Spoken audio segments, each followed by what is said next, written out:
Hello, welcome to my channel.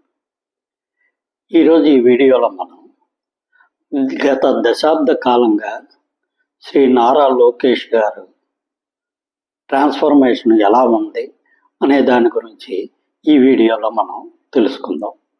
ముందుగా శ్రీ నారా లోకేష్ గారికి జన్మదినోత్సవ శుభాకాంక్షలు తెలియజేస్తూ ఈ వీడియోలోకి మనం వెళ్దాం. ఇంతవరకు ఈ ఛానల్ సబ్స్క్రైబ్ చేసుకోకపోతే ప్లీజ్ ఈ ఛానల్ సబ్స్క్రైబ్ చేసుకోండి. ఈ ఛానల్ అభివృద్ధికి మీ వంతు సహకారం అందిస్తారని ఆశిస్తున్నాం.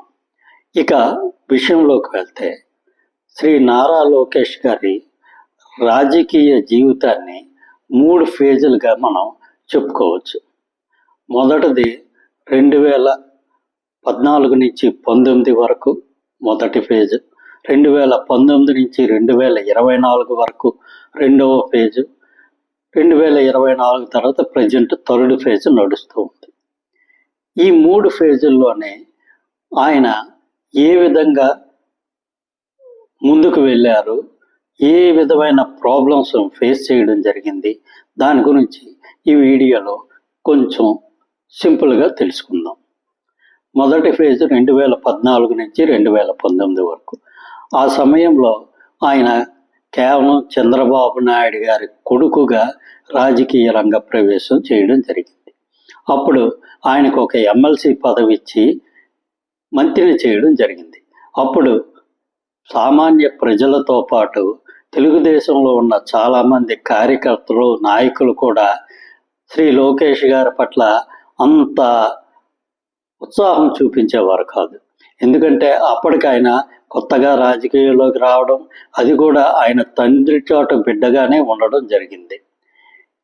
ఈ ఫేజ్ గడిచిపోయిన తర్వాత 2019 నుంచి 2024 వరకు ఇది చాలా ముఖ్యమైన సమయం. ఈ సమయంలో తెలుగుదేశం ప్రభుత్వంలోని లేదు, ప్రతిపక్షంగా ఉంది. అప్పటి ప్రభుత్వం వైఎస్ఆర్సిపి ఆధ్వర్యంలో నడుస్తూ ఉండేది. కాకపోతే ఇక్కడ వైఎస్ఆర్సిపి నాయకులు, వైఎస్ఆర్సిపి కార్యకర్తలు శ్రీ లోకేష్ గారిని చాలా తీవ్రంగా ట్రోల్ చేయడం జరిగేది. ఆయన చాలా విపరీతంగా విమర్శించేవారు. ఆయన రాజకీయంగానే కాకుండా ఆయన పర్సనల్గా ఆయన బాడీ షేమింగ్ కూడా చేయడం జరిగేది. ఇవన్నిటినీ ఆయన తట్టుకోవడం జరిగింది. అదీగాక ఆయన చాలామంది రాజకీయ నాయకుల్లాగా ఏదో ఒక సేఫ్ ప్లేస్ని తీసుకొని అక్కడ ఎన్నికల్లో కంటెస్ట్ చేసి విజయం సాధిద్దామని ఆయన కోరుకోలేదు.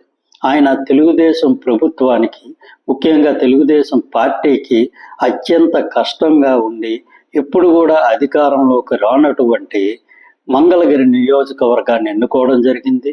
2019లో ఆయన ఆ నియోజకవర్గం నుంచి ఓడిపోవడం కూడా జరిగింది. ఈ ఓటమితో ఆయన భయపడి అక్కడి నుంచి వెళ్ళిపోవడం జరగలేదు. దాన్ని ఒక ఛాలెంజ్గా తీసుకొని అదే నియోజకవర్గంలో ఉండి అక్కడ ప్రజలతో మమేకమయ్యి అదే నియోజకవర్గం నుంచి 2024 ఎన్నికల్లో చాలా భారీ మెజార్టీతో, బహుశా మాకు తెలిసినంత వరకు ఏ ప్రతిపక్ష నేత కూడా అంత మెజార్టీతో గెలిచిన దాఖలాలు లేవు.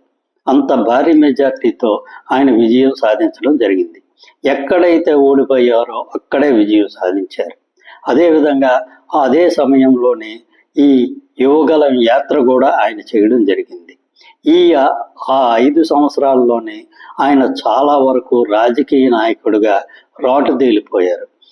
ప్రతిపక్షాన్ని చాలా తీవ్రంగా విమర్శించడం, ప్రతిపక్ష విమర్శలకి ధీటుగా సమాధానం చెప్పడం, ఈ రాజకీయ పరిణితి బాగా అలవర్చుకున్నారు. ఆయన ఫిజికల్ అపియరెన్స్ కూడా చాలా వరకు మార్పు రావడం జరిగింది.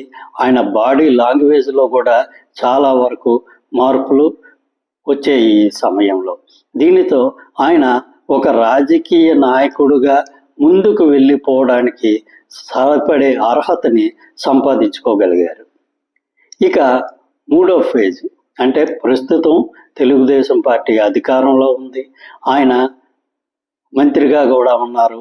ప్రస్తుతం ఆయన కెపాసిటీ, ఆయన సమర్థతని నిరూపించుకోవాల్సిన సమయం ఇది.